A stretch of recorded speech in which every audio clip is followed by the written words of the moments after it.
الملل و در گذشته کارمند وزارت امور خارجه ایالات متحده آمریکا در پایگاه جیمستاون فوندیشن با پشتگردانی ایریون از روسیه می نویسد که مسکو نگران است که پایگاه‌های نظامی خود در ارمنستان و تاجیکستان را از دست می دهد. این تحلیلگر با تاکید به اظهار نظر برخی از کارشناسان امنیتی روسیه گفته است که دوشنبه از مناسبات روسیه با مهاجران در پی حادثه کراکوس از عملکردهای ارمنی‌ها الهام گرفته است و می‌تواند بستن پایگاه را طلب کند. اما امامعلی رحمان رئیس جمهوری تاجیکستان در سفر اخیرش به روسیه گفت کشورش این تصمیم را ندارد.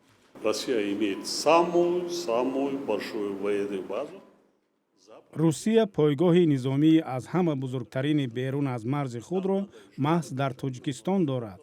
در دوام این قدر سالها ما موقع خود را دیگر نکردیم و تصمیم نداریم که دیگر کنیم. گنرال بازنشسته و از تشبثکاران قطع حضور مرزبانان روسیه در تاجیکستان نورعلی شاه نظرов میگوید هنوز فرصت چنین پیشنهاد نرسیده است. این وضعیتی که شده است این قدر وقت نداره با فکر من برای این چیزا را پیشنهاد کردن. برای که تو اگر خیر وضعیت با تماما اگر متشنج باشد بعد ممکن اگر پیشنهاد کنه. این حادثه که در مسکو شد ترور خیلی ترور هیچ که تشریح گرفتن بسیار مشکل است.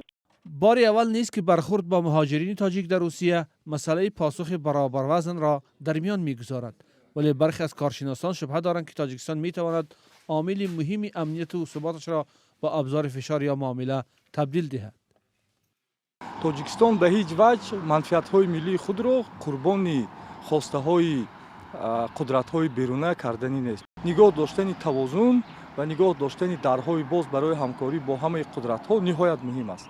اما یک سیاستمدار تاجیک میگوید فشنگ‌های ایجاد توازن با روسیه کم نیستند، ولی برای استفاده آنها به حکومت ضرور است که در داخل پشتیبانی و زمینه‌های اجتماعی سیاسی قوی داشته باشد.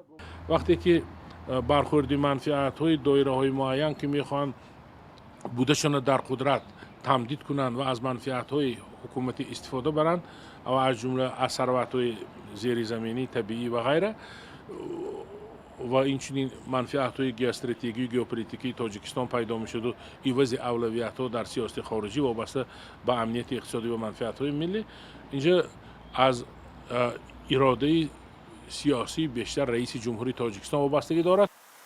تاجیکستان چون یک کشوری بیرون آمده از اتحاد شوروی سابق روابط نزدیک با روسیه دارد و دو کشور یکدیگر را شریکان استراتژیکی می‌دانند.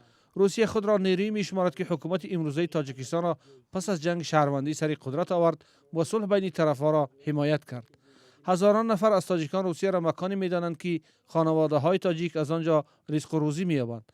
اما پس از حادثه حمله به تالار کنسرتی کراکوس فشار به مهاجران تاجیک در روسیه زیاد شد که دلسردی‌های را به میان آورد.